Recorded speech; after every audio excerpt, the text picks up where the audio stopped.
नमस्कार, मी एकता. अकोला बुलेटिन मध्ये आपलं स्वागत. ऑपरेशन प्रहार अंतर्गत अकोला पोलिसांनी धडक कारवाई करत अवैधरित्या गुरांचा मांसाची वाहतूक करणाऱ्या दोघांना अटक केली. त्यांच्या ताब्यातून सुमारे 150 किलो गोवंशीय जनावरांचं मांस, एक 3 चाकी ऑटो आणि एक दुचाकी असा लाखोंचा मुद्देमाल जप्त करण्यात आला आहे. अकोल्यातील खदान पोलीस ठाण्याचं पथक गस्त घालत असताना गुप्त माहितीच्या आधारे परिसरात नाकाबंदी करण्यात आली आणि संशयित वाहनांची तपासणी केली.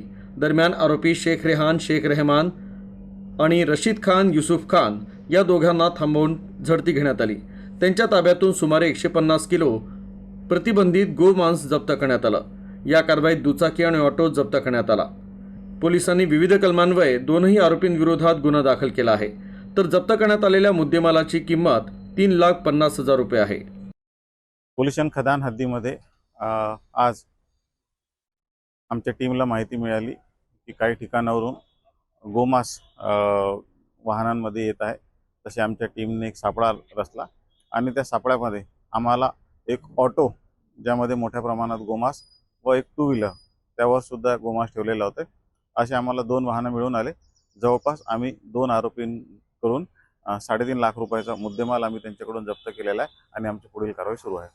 अकोल्यात झालेल्या भांडणात एका तरुणानं एका वृद्ध महिलेला जीवे मारण्याची धमकी देत अश्लील कृत्य केलं. यावर महिलेनं प्रतिकार करण्याचा प्रयत्न केला.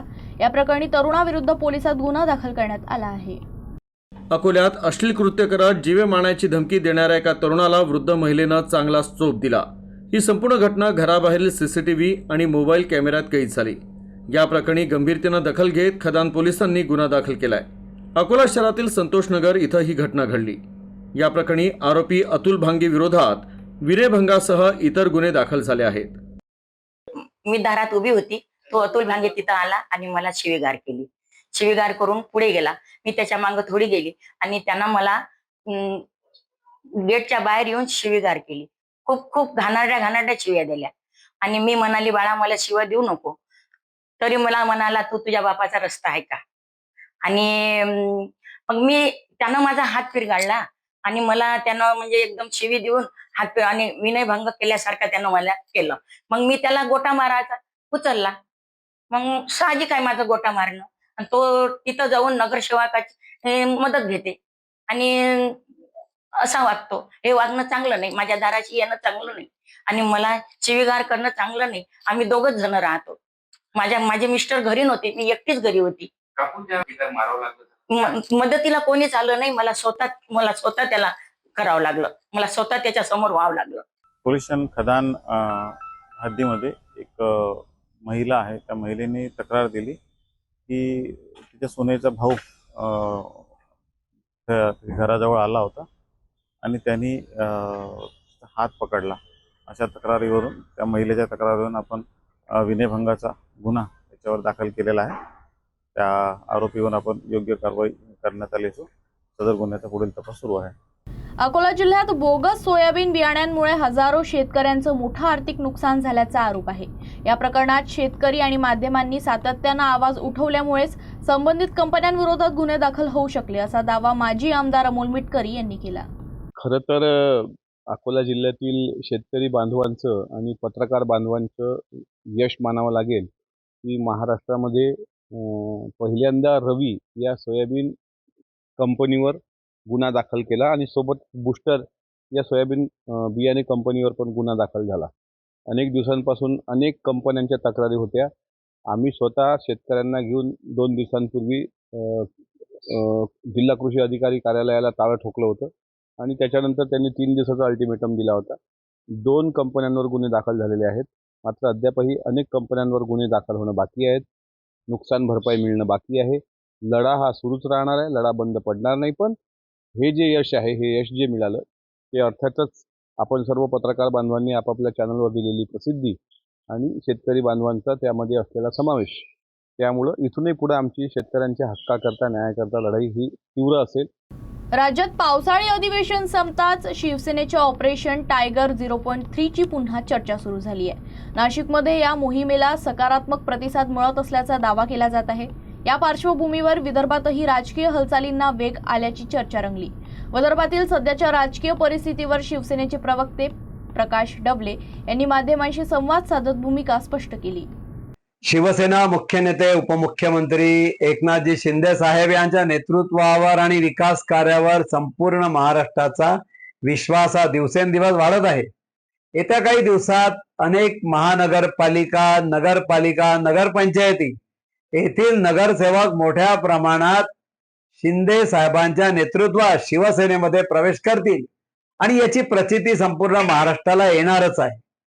आणि कुठल्या पक्षाचे हे सांगता येणार नाही, कारण एकनाथजी शिंदे साहेबांचं कार्य जे आहे ते गनिमी कावा पद्धतीने चालत असते आणि म्हणूनच ते राजकारणामध्ये यशस्वी आहे. तुम्हाला काही दिवसात कळेलच, काँग्रेसचे नगरसेवक आहे की उबाडाचे आहेत, विदर्भातले आहे, मराठवाड्यातले आहे, काही पश्चिम महाराष्ट्र, मुंबईचे आहे, संपूर्ण राज्यामध्ये साहेबांच्या नेतृत्वावर विश्वास वाढत चाललेला आहे. अकोला जिल्ह्यात आधीच बोगस बियाणे न उगवलेल्या सोयाबीनमुळे शेतकरी आर्थिक अडचणीत सापडले असताना आता निलगाईच्या कळपामुळे नव्या संकटांचा सामना करावा लागतोय. विशेषतः तेलारा तालुक्यात निलगाईंचा हैदोस जास्त आहे. नीलगाय, हरिण अशा जनावरांचा वावर वाढल्यानं पिकांचं मोठं नुकसान होत आहे. शेतकऱ्यांना पिकांचं संरक्षण करण्यासाठी रात्रंदिवस शेतात पहारा द्यावा लागत असून मोठी कसरत करावी लागत आहे. तर वन विभागानं या भागाची पाहणी करून वन्य प्राण्यांचा बंदोबस्त करण्यासाठी प्रभावी उपाययोजना कराव्या अशी मागणी शेतकरी करतायत. नीलगाय, हरिण यासारखे प्राणी मोठ्या कळपाने येतात आणि पिकांचा फडशा पाडतात. अकोला जिल्ह्यातील तेल्हारा आणि अकोट तालुक्यात या वन्य प्राण्यांचा मोठा हैदोस सुरू आहे. अकोला शहरातील मारुती नगर परिसरात नालीच्या खोदकामादरम्यान ग्रेनेड सदृश्य वस्तू आढळल्यानं एकच खळबळ उडाली. घटनेची माहिती मिळताच जुने शहर पोलीस, स्थानिक गुन्हे शाखा आणि बॉम्ब शोधक पथक घटनास्थळी दाखल झालं. संबंधित वस्तू ताब्यात घेण्यात आली असून ती प्रत्यक्षात जिवंत ग्रेनेड आहे की नाही याची तपासणी सुरू आहे. प्राथमिक माहितीनुसार ही वस्तू 20 ते 25 वर्षापूर्वीची असावी असा अंदाज व्यक्त केला जात असला तरी याबाबत अधिकृत दुजोरा अद्याप मिळालेला नाही. त्यामुळं नागरिकांनी अफवांवर विश्वास ठेवू नये आणि घाबरून जाऊ नये असं आवाहन अकोला पोलिसांनी केलं आहे. सायंकाळी मारुतीनगर येथे बॉम्ब मिळाल्याची बातमी शहरामध्ये पसरली. त्यानंतर आमच्या भागामध्ये भीतीचं एक वातावरण झालं होतं. आमचे अजयभाऊ झांबरे यांच्या घरासमोर नालीचे खोदकाम चालू होते. जेव्हा खोदकाम झाले तेव्हा परंतु तो काही बॉम्ब आढळला नाही.